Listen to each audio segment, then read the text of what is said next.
but they're seeing you advertising their neighbor's house Yes. and ultimately hopefully selling it. And that could, get your name out there and maybe get you, some more listing presentations and opportunities that way, right? Hi, I'm Maud Leger, and this is the Realtors Conspiracy Podcast, where we crack the code to real estate success.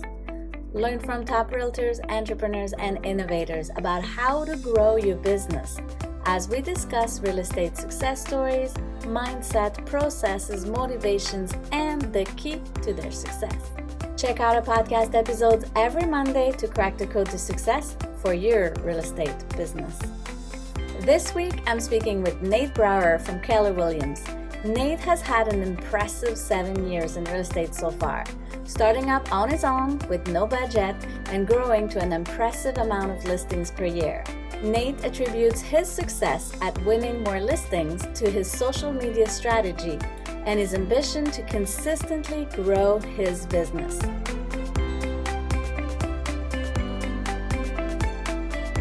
Hi Nate, thanks for joining us on the episode today. Tell us, what is the key to your success? Hi, Maud. Thank you for having me today. Excited to be here. So I'm a realtor here with Keller Williams Energy in our offices in Oshawa. So I primarily work in the Durham region. I have been in the business since 2015, and I focus a lot of my business on social media for exposure for my listings, and it also helps generate leads for me. When I started out in 2015, I didn't have access to a lot of money to kind of brand myself and buy all the advertisements and stuff like that. So I had to get creative, and I really saw an opportunity with like Instagram and Facebook. At the time, it was free. I know now they do charge for it and you got to pay to boost and stuff. But at the time when I started, it was free. So I saw it as a huge opportunity. And so I really kind of double down on it. And so my first year in the business, I did, which first full calendar year was 2016, I did 29 sales. And so prior to real estate, I was kind of working a variety of jobs. My last job was at a car dealership. And so I was kind of working on that while I was getting my license. And then I was able to kind of do pretty well first year. And so my second year was 2017 full year. And I think I did 43 sales that year. And then 2018, I was up to 50. And then 2019, I was able to bump it up to 70 and then 71. And then last year was my highest year. I did 84 sales last year. I am an individual agent, but I still have admin. I have stagers, cleaners. I kind of have a team that I work with. But, I don't know. I guess I don't even like talking about my successes too much, but I guess if I would have to say, what do I attribute my success thus far? I would say just kind of commitment. I don't think I'm doing anything totally out of this world different necessarily than anybody else is doing online, but I'm very consistent with it. And I have been for over 7 years now. You won't find me go off Facebook or Instagram for 3-6 months at a time. Even if sometimes I would like to, just to take a break, because sometimes it feels like, or can feel like, a full-time job.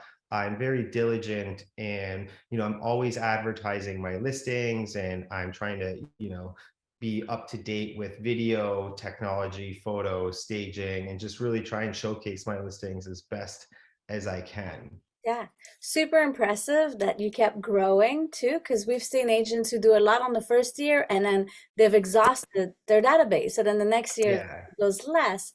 So how, other than social media, how else did you grow your business and your database and your listings? So I did a lot. I know I did a lot of open houses right up until COVID. I was like, especially my first 3 years, I was basically doing open houses every Saturday and Sunday, and I was advertising those on social media as well. So that gave me the opportunity to pretty much every weekend meet new potential buyers and sellers. And I got a lot of business from that in the first few years. And then fortunate, like when COVID hit, And the open houses kind of stopped for a couple of years here. I'd already built my business to a point where it could sustain through that, right? I know now getting into it, open houses are starting to start back up. So if I was a newer agent, I would be trying to take every open house you possibly can. Sorry, my dog just wanted to come in and say hi. That's all Come right. on, guys. Yeah, so if I was a newer agent, I'd be looking at like free opportunities of, covering open houses or shadowing open houses.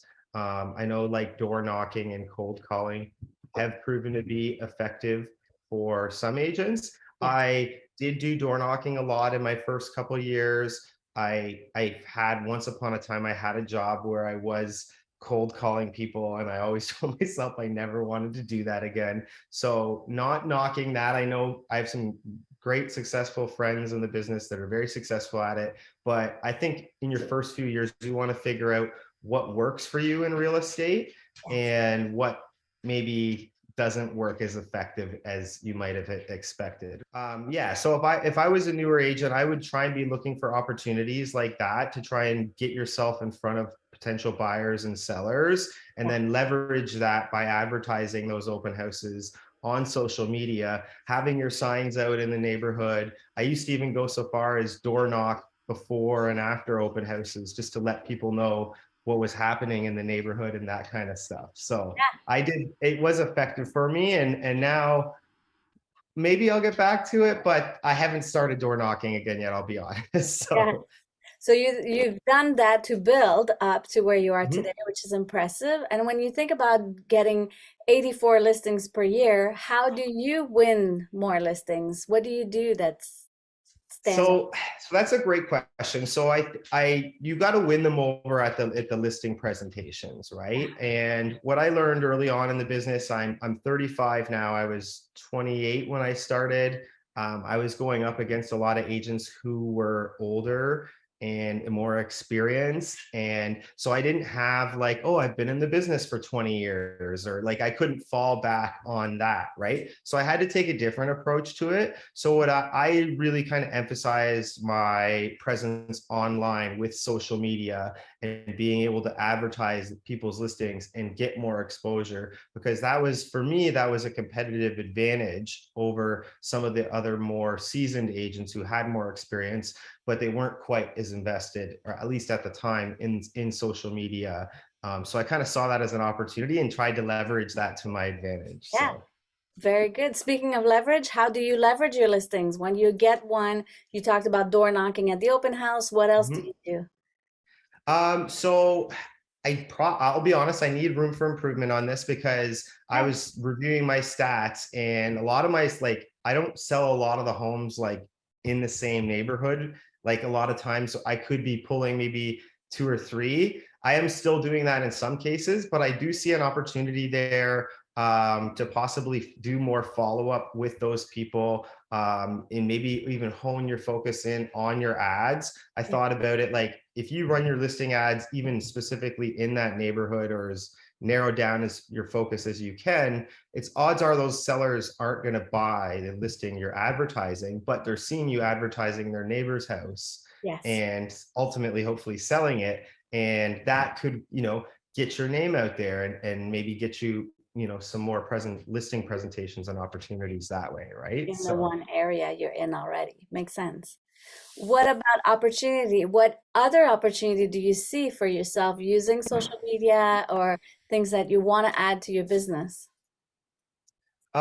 So I do right now, I'm still operating as an individual agent. I do want to ultimately, I think, grow a team and bring on some other agents and stuff like that. So I am, exploring that idea in the future. And I think for myself, it's all a bit, it's been about grow, grow, grow, grow, grow, where I built this, very productive career, Yes, that, if I can sustain it and grow a little bit, I don't need to like try, like, how am I going to sell 160 homes next year? You know what I mean? Like that just sounds stressful to me, right? And I know there's lots of teams out there that do tons of business like that, and it runs like a well-oiled machine. and maybe one day I think, that will be something that might be of interest to me. But right now it's just all about providing my clients with the best customer service and sustaining and, growing. It's been an interesting year market wise here. This will probably be my first year where I don't quite hit what I did last year, but I attribute a lot of that to kind of the frenzy that we were in COVID, and we had this big boom, and naturally there's going to be a bit of a leveling out, if you will. And I think we've kind of seen that happen this year here, at least in our market Yeah. anyways. Yeah, for sure. So you're talking about well-oiled machine and other teams, but for yourself, what systems do you have in place that keeps you productive or keeps you in line and organized? What do you do? How do you do So yeah, so I don't know. I kind of developed this kind of routine, right? And it doesn't, I'm working on my time blocking. But my wife also happens to be the team leader coach at our brokerage. it? So she's quite involved in the industry too. So she does a good job of keeping me on my toes. Yeah. So, and keeping me, focused and productive too. She's a great help with that. What's the best advice she gave you as your coach or as your support that way? um, Work-life balance. Nice. Okay. How do you define that?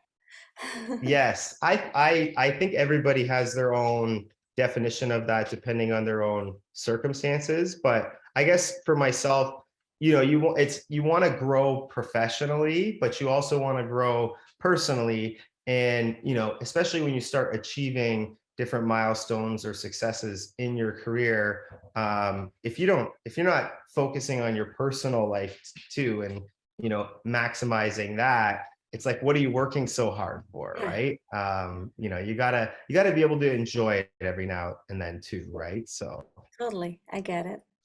You talked about a difficult market. What would be your best advice for new realtors who are starting in this market who like don't really get business or don't know what to do?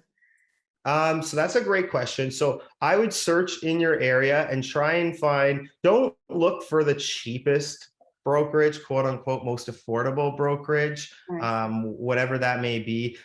Find the one you feel the most comfortable in and the one you can see yourself growing the most in, whatever brand that is. Yeah. You want to surround yourself with the right kind of people, the right kind of agents. That was something I really focused on early when I looked at Keller Williams. A lot of the agents that I looked up to and wanted to kind of build similar business to were at that brokerage. And I really kind of saw the opportunity just to kind of be around these people and kind of soak up as much as I could, and apply what I can to my own business. And I really just kind of saw the opportunity in that. So I think you want to find a good brokerage and support staff, and have those tools at your disposal, and don't spend any money on anything that doesn't have a direct return. And what I mean by that is, don't go out and buy all the big bench ads and bus signs and spend all the money on that before you've kind of sold any houses or anything like that, Yeah. right? you Before want you're to you want to established. focus you want to focus your money when you're starting out, especially if you're starting out with not a lot of money, like when I started on, my that early money was going towards staging a listing that I knew I was going to sell, and I had an ROI on that, right? So I was focusing my money on staging my listings, making sure they looked as good as possible, having the best photos taken. And then I knew when I sold that house, there was a direct return on that, right? And then I think once you build your business to a certain point where you can, maybe spend money in different avenues where it doesn't have to be that direct return right away, that's when you can look at opportunities like static marketing, static advertising, like the bench signs, the ads, all Yeah. that kind of stuff, right? So don't get ahead of yourself. As much as they might show it that way on TV, it's not all about just buying signs places, right? Yeah. So you want Yeah. to have your for sale signs in people's lawns. That's the end goal. That's the brand recognition too. People will start seeing your sign, noticing you, and yeah, super smart. Yeah. Tell us, where do we find you? Where do we see you on social media? All right. So you can find me on Instagram at Real Estate Nate. That's real_estate_Nate_. And then on my Facebook page, it's Nate Brower Real Estate. And I'm pretty up to date on there with my listings and what's going on in my world. So if you guys want to come and check that out, I'd love to, have you follow along, and I'll follow along in your journey as well. Awesome. Well, thank you so much for sharing all those tips. Super impressive to see how you managed through those 7 years and where you are today. So looking forward to see where you're going too. Thank you, Maud. Thank you for having me. It's been a pleasure being here, and look forward to many more episodes. Nice. Thank you. Thanks for watching. If you know anyone who could benefit from this episode, please share.